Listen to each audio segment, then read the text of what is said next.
July 6th, 2025. The Act. Act 1. You stroked my head, took a strand of my hair, tenderly tucked it behind my ear, and told me how beautiful I looked that day in the afternoon sun. You were my mother's co-worker. I remember being afraid, but also didn't see what was wrong. You were being nice. I told my mother what had happened, and she told me I was reading into it too much. You do look beautiful today, she said. I was 8 years old. Act 2, I was visiting my brother in a juvenile facility, and you handed me a note on the way out the door. I felt seen for a moment. Listed was your mailing address and name, instructing me to send you naked pictures of myself. I told my brother, and his cellmates frightened you enough you ran away and served 10 more years in a real prison. You were in your late 20s, mistakes filling your pockets. I was 11 years old. Act 3, you were my sister's best friend, and I thought you were handsome. I'd make excuses to be downstairs when I knew you were around. One afternoon, you told me the day I turned 18, you would want to take me out. 6 years passed, and I called you that day finally worthy. I was 12 years old. Act 4, you brought me to your parents' house while they were away on work. A minimal house decorated like it was ran by a 16-year-old boy, because it was. Your room was dark and smelled like the windows weren't open. You went through 10 condoms because you were too soft to put one on. Then you played I Just Had Sex on the short walk to the bus stop. I cried the entire way home. You broke up with me 2 days later in front of everyone at the school and pretended you barely knew me. I lost my virginity. I was 14 years old.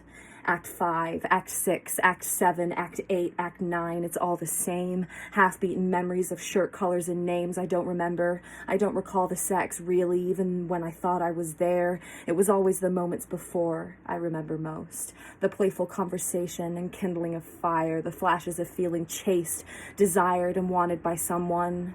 By a man, feelings I chased for so long in other ways until my body became the tool. So I would, and I did until I couldn't, and I'd cry from the abandonment and shame of my acts for love.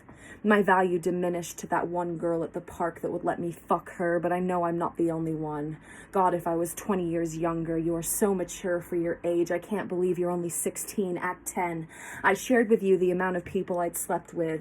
Rookie mistake. A boy never wants to hear that they're not the only dick you've had. Kind of funny, isn't it? Even when we are pure, we're not enough. You acted disgusted. You couldn't believe I had been with that many people, even though I pleaded how troubled and misplaced I was as an adolescent, trying to find my father in every way that I could. You looked down on me from that day on, and in a lot of ways, I was still looking down on myself, too. I remember feeling dirty. I had a bath. I was 25 years old. Act 11, Act 12, Act 13. You grabbed me before I was going to work and asked if I had time for a quickie. I can't even ask to be seduced anymore. Act 14, Act 15. I found out you were watching porn behind my back for a year and you thought telling me that they looked like me would help. Act 16, Act 17, Act 18, Act 19. You canceled seeing me for the third time. I know it's no big deal, but for some reason I cried. The disappointment hit me like the times my father never called. Act 20, Act 21, Act 22, you asked me, since you've never had an orgasm, do you actually enjoy sex? I hesitated. Act 23, Act 24, Act 25. I remember one boy I loved when I was young. I couldn't stop giving him blowjobs. I really enjoyed it, got almost every day. But tell my partners now I've never liked giving them. Act 26. We made love under the stars until the tent fell apart under the lightning strikes. You washed your hands before, and I remember thinking that was sweet. Was it the best sex I had ever had? Act 27. I told you I wanted to have an abortion, and you asked me if I was going to wad it up in an old napkin and throw it in the trash. Act 28, I shouldn't have had sex with you. Those words I have muttered so many times. I gave you what you came for, like a measly bag of presents at the end of a party, which never made any sense. Isn't the party the gift? You invite people into your home, your safety, and still have to thank them for even showing up. You should have come for the fact that my invitation is a privilege already. Whatever, just a stepping stone in a river I've never even known, but I'm somehow a part of. Would I have felt this way if I didn't give you my body? Probably. Just less ashamed. I gave you the only thing I have power over, the only thing I can keep from you without you prying it out of my hands, and I just gave it to you like it meant nothing. Just another performance, Act 28. I'm coming to find my costume doesn't fit anymore. I'm growing out of the seams. I wonder if it ever really fit. Every young girl is offered this costume sexualized before you even know what that means. Discovering where your power is, your worth, your eagerness to manipulate with this thing.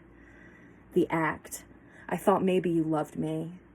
I thought maybe my lips were like ambrosia, my presence the warmth of the fire inside of the earth, the one you wanted to marry, the mother to your children playing with ladybugs out in the field as we sip our morning tea because coffee has too much caffeine, the sun slowly setting over the hills as we remind them that true love really does exist in this world, and that little girl will never need to find her value in the boys she keeps around, that a father can give her all of the love and foundation she needs to go out into the world, a woman that is whole and safe and worthy, a woman that I am trying to be, finding this love story in men that have only read the first page. I felt dirty.